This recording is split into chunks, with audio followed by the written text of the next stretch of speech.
Hi, ഒരു day in my life vlog എന്ന് വിളിക്കാൻ പറ്റില്ല, ഒരു വീക്കെൻഡ് വ്ളോഗ് എന്ന് വേണമെങ്കിൽ വിളിക്കാം. ഒരു വെള്ളിയാഴ്ച ദിവസം വൈകുന്നേരം സമയമാണ്. സമയം ഒരു 5:30 ആയിട്ടുണ്ട്. വിളക്കെല്ലാം തേച്ച് കഴുകി. ചൊവ്വ വെള്ളി ദിവസങ്ങളിൽ വിളക്ക് തേച്ച് കഴുകാറുണ്ട് കേട്ടോ. വാവ നല്ല ഉറക്കമാണ്, അതുകൊണ്ട് ശബ്ദമൊന്നും ഉണ്ടാക്കാണ്ട് സ്ലോ മോഷനിലാണ് ഞാൻ എല്ലാം ചെയ്യുന്നത്. ഇവിടെ നെയ്യിലാണ് കേട്ടോ വിളക്ക് കൊളുത്തൽ. ഞാൻ ഈ വിമ്മിൻ്റെ ഈ ഒരു ഡബ്ബയിലാണ് ഞാൻ ഈ ഒരു സെറ്റപ്പ് ചെയ്തേക്കുന്നത്. അല്ലെങ്കിൽ കയ്യിൽ നെയ്യാവുമല്ലോ സ്പൂണിലെടുക്കുമ്പോൾ. വീടിൻ്റെ പുറത്ത് വയ്ക്കുന്ന വിളക്ക് നല്ലെണ്ണയില കേട്ടോ വെക്കല്.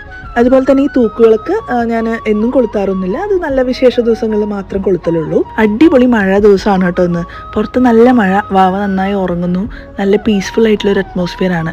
എൻ്റെ അടുത്ത് ട്രൈപോഡൊന്നും ഇല്ല, ഞാൻ ഫോൺ അവിടെ ഇവിടെയൊക്കെ വെച്ചിട്ടാണ് ഈ വ്ളോഗിങ് ചെയ്യാൻ ശ്രമിക്കുന്നത്. എൻ്റെ ഒരു പാഷൻ്റെ പേരിൽ ഞാൻ ചുമ്മാ ചെയ്യുന്നതാണ്. 200 സബ്സ്ക്രൈബേഴ്സ് ആയിട്ടുണ്ട്. അത് ആരാ എന്താണെന്നൊന്നും എനിക്കറിയില്ല. എന്തായാലും ഒരുപാട് സന്തോഷം. സത്യം പറഞ്ഞാൽ വിചാരിച്ച ഈ വീഡിയോ കാണാൻ ഞാൻ മാത്രമേ ഉണ്ടാവുള്ളൂ എന്നാണ്. കാരണം എൻ്റെ ഫാമിലിക്കോ അല്ലെങ്കിൽ ഫ്രണ്ട്സിനോ എവിടെയും ഞാനത് അങ്ങനെ പ്രൊമോട്ട് ചെയ്തിട്ടില്ല ഇതുവരെ. പ്രൊമോഷൻ പോയിട്ട് ഷെയർ പോലും ചെയ്തിട്ടില്ല. എന്തായാലും സന്തോഷം. ഞാൻ ചുമ്മാ ഒരു നേരം പോക്കിന് വേണ്ടി ചെയ്യുന്നത് തന്നെയാണ്. പിന്നെ ഇൻസ്റ്റയിൽ 100K അല്ലെങ്കിൽ 1 million ഒക്കെ അടിച്ചപ്പോൾ പോലും ഇത്ര ഹാപ്പിനെസ് ഉണ്ടായിട്ടില്ല. ഇതിൽ 300 വ്യൂസ് കിട്ടിയപ്പോൾ എന്തോ ഒരു രസമുണ്ട്. യൂട്യൂബിൻ്റെ ഈ ഒരു ജേർണി ഭയങ്കര സ്ലോ ആണെങ്കിലും രസമുണ്ട്, ഒരു രസം. അങ്ങനെ ഇവിടെ മുംബൈയിൽ നമുക്ക് 10 രൂപയ്ക്ക് ചുട്ടാഫൂൽ എന്ന് പറഞ്ഞൊരു സെറ്റപ്പ് ഉണ്ട്. അതായത് മാലയിൽ കെട്ടാത്ത പൂക്കൾ ഇങ്ങനെ റാൻഡമായിട്ട് എല്ലാ കളേഴ്സും നമുക്ക് തരും. അപ്പോൾ ഭഗവാന് വെക്കാനായിട്ട് നാട്ടിലെ പോലെ മുറ്റത്ത് പോയിട്ട് നമുക്ക് പറിച്ചെടുക്കാൻ പറ്റില്ലല്ലോ പൂവൊന്നും. അപ്പോൾ സുഖമാണ് ഇങ്ങനെ പൂ വയ്ക്കാൻ, നല്ല രസമാണ്. ഞാൻ പച്ചക്കർപ്പൂരം എല്ലാത്തിലും പൊടിച്ചിടാറുണ്ട്. പച്ചക്കർപ്പൂരം ഇപ്പോൾ നോക്കിയപ്പോൾ കിട്ടിയില്ല, അപ്പോൾ സാധാ കർപ്പൂരം വെച്ച് അഡ്ജസ്റ്റ് ചെയ്തു. ഇപ്പം ഞാൻ മണപ്പിക്കുന്നത് ജവാദു എന്ന് പറഞ്ഞൊരു സാധനമാണ്. ജവാദ് അങ്ങനെ എന്തോ കേട്ടോ അതിനെ പറയാം. തമിഴ്മാരുടെ കടയിൽ നിന്ന് കിട്ടിയതാണ്.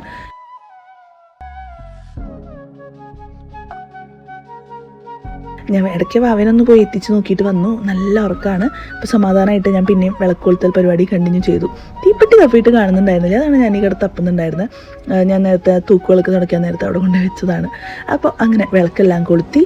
പിന്നെ മഴ ഒന്ന് ചെറുതായിട്ടും നിന്നിട്ടുണ്ട്. ഉമ്മർത്ത് വിളക്ക് കൊളുത്തി വെച്ച് കുറച്ച് നേരം നാമം ചൊല്ലും. ഈ ഒരു സമയം എനിക്ക് ഭയങ്കര ഇമ്പോർട്ടൻ്റ് ആണ്. അതുകൊണ്ട് തന്നെ ഞാൻ വാവയെ ഓർക്കാൻ മാക്സിമം ശ്രമിക്കാറുണ്ട്, കുറച്ച് സമാധാനമായിട്ട് ഇരിക്കാനായിട്ട്. ഒരു 5 മിനിറ്റെങ്കിലും ഇരുന്നാൽ മനസ്സിന് ഭയങ്കര ആശ്വാസമാണ് സത്യം പറഞ്ഞാൽ. പിന്നെ നാമം ചൊല്ലുമ്പോൾ ഞാൻ സൈഡിൽ എപ്പോഴും വെള്ളം വെക്കാറുണ്ട് കേട്ടോ. അതെൻ്റെ ഒരു ശീലമാണ്. എന്താ അറിയില്ല, നാമം ചൊല്ലിക്കഴിഞ്ഞ് ഞാൻ ഒരുപാടൊന്നും ചൊല്ലില്ല, അറിയുന്ന കുറച്ച് കാര്യങ്ങൾ പ്രാർത്ഥിക്കും. അങ്ങനെ ചൊല്ലിക്കഴിഞ്ഞാൽ ഞാൻ അടുത്തിരിക്കുന്ന വെള്ളം കുടിക്കും. അത് എൻ്റെ ഒരു ശീലമാണ്. എന്താണോ പണ്ടോട്ടെ അങ്ങനെയാണ്. വാവ അടുത്തിരിക്കുന്ന സമയമാണെങ്കിൽ ഞാൻ ഉറക്കെ ചൊല്ലും. അവളെയും കൂടെ പാടിപ്പിക്കാൻ, കൂടെ പാട്ട് പാടാൻ, നാമം ചൊല്ലാൻ അങ്ങനെയൊക്കെ ഞാൻ ശ്രമിക്കാറുണ്ട്. പിന്നെ വൈകുന്നേരം വീട്ടിൽ വന്ന് ഞങ്ങൾ ഗ്രോസറീസ് വാങ്ങാൻ വേണ്ടി തൊട്ടടുത്തുള്ള ഡിമാർട്ടിൽ പോയി. വീട്ടിൽ നോക്കിയാൽ കാണാട്ടോ ഡിമാർട്ട്. മുംബൈയിലും ബാംഗ്ലൂരൊക്കെ ഉള്ളവർക്ക് അറിയായിരിക്കും. നാട്ടിലില്ലല്ലോ ഡിമാർട്ട്, അറിയില്ല. നാട്ടിൽ ഹൈപ്പർ മാർക്കറ്റ്സ് അല്ലേ കൂടുതലും. ചൊവ്വ വെള്ളി ദിവസങ്ങളിലാണ് മോസ്റ്റ്ലി ഞങ്ങൾ ഗ്രോസറീസ് വാങ്ങാൻ പോവാറ്.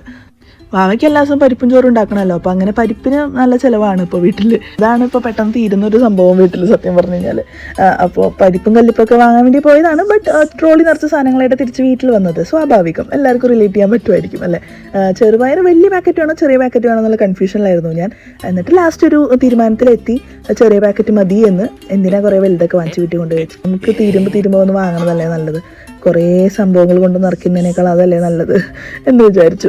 എന്തായാലും ഇതോടുകൂടി എനിക്കൊരു കാര്യം മനസ്സിലായി. ഇൻസ്റ്റയിൽ വീഡിയോ ഇടുന്ന പോലെയല്ല യൂട്യൂബിൽ വീഡിയോ ഇടുന്നതിൻ്റെ പിന്നിൽ ഒരുപാട് ഹാർഡ് വർക്ക് ഉണ്ടെന്ന്.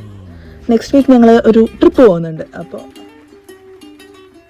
കൺസിസ്റ്റൻ്റായി വീഡിയോ ചെയ്യണമെന്നൊക്കെ ആഗ്രഹമൊക്കെ ഉണ്ട്. ബട്ട് എനിക്ക് അതിനുള്ള സമയം കിട്ടാറില്ല. വീട്ടിൽ തിരിച്ച് എത്തി, ഫ്ലാറ്റിൻ്റെ താഴെ ഞങ്ങൾ എത്തിയിട്ടോ അങ്ങനെ. അപ്പോൾ കുറേ നന്ദ്യാർവട്ടം മഴയത്ത് വീണ് കിടക്കുന്നുണ്ടായിരുന്നു. മുകളിലുള്ള നന്ദ്യാർവട്ടമാണ് വീണത്, താഴെയുള്ളതെല്ലാം അമ്പലത്തേക്ക് അവർ എടുത്തുകൊണ്ട് പോകാറുണ്ട്.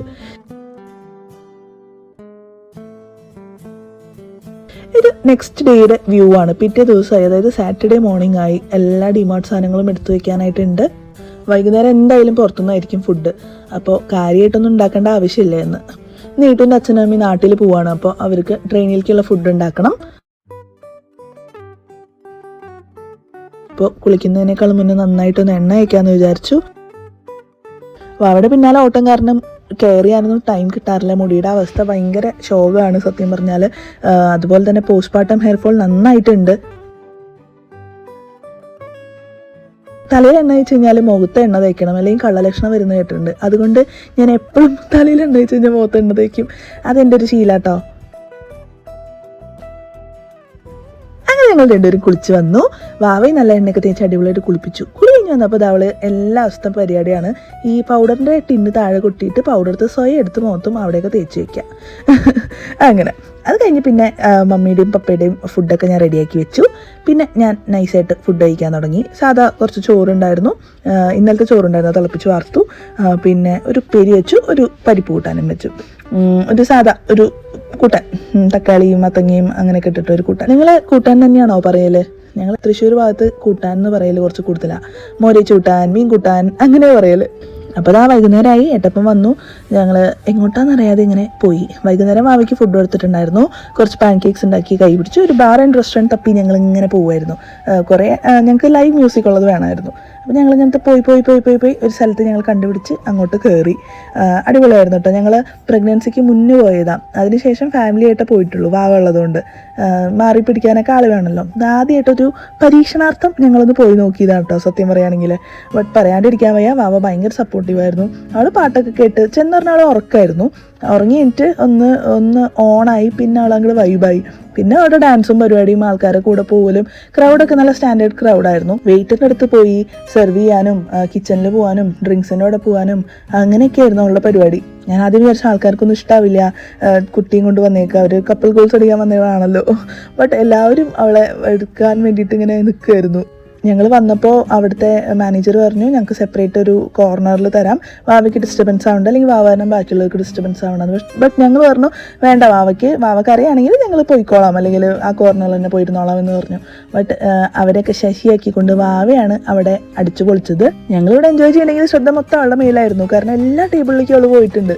വീട്ടിൽ നിന്ന് പാൻ കേക്കെല്ലാം അവൾ കഴിച്ചു വിട്ട്. എന്നാലും നമുക്കൊരു മലയാളി വിഷമം ഉണ്ടായിരുന്നു, ചോറുണ്ടിട്ടില്ലല്ലോ രാത്രി എന്നുള്ളൊരു ചിന്ത ഉണ്ടായിരുന്നു. കുട്ടിയായി എന്ന് വിചാരിച്ചിട്ട് കുട്ടിയോടുള്ള ഓവർ സ്നേഹവും കെയറും കാരണം നമ്മൾ നമ്മുടെ സന്തോഷങ്ങളൊന്നും സാക്രിഫൈസ് ചെയ്യേണ്ട ഒരു ആവശ്യമില്ല എന്ന് ഉറച്ചു വിശ്വസിക്കുന്ന ഒരാളാണ് ഞാൻ. നമ്മളെങ്ങനെയായിരുന്നോ മുന്നേ അതുപോലെ തന്നെ മക്കളായി കഴിഞ്ഞാലും ഇരിക്കുക, അത്രേ ഉള്ളൂ. അപ്പോൾ നമ്മൾ ഹാപ്പിയാവും, നമ്മുടെ മക്കളും ഹാപ്പിയാവും. എന്തായാലും വീടെത്തിയത് ഞാൻ അവളെ മേലെ കഴിച്ചു കേട്ടോ, കാരണം ആരൊക്കെ എടുത്തല്ലേ. അവളുടെ വയറ് ഫുള്ളായിരുന്നെങ്കിലും പേരിന് 2 ഉരുള ചോറും കൊടുത്തു. അങ്ങനെയല്ല സെറ്റ്. അപ്പോൾ ഓക്കെ, ബൈ.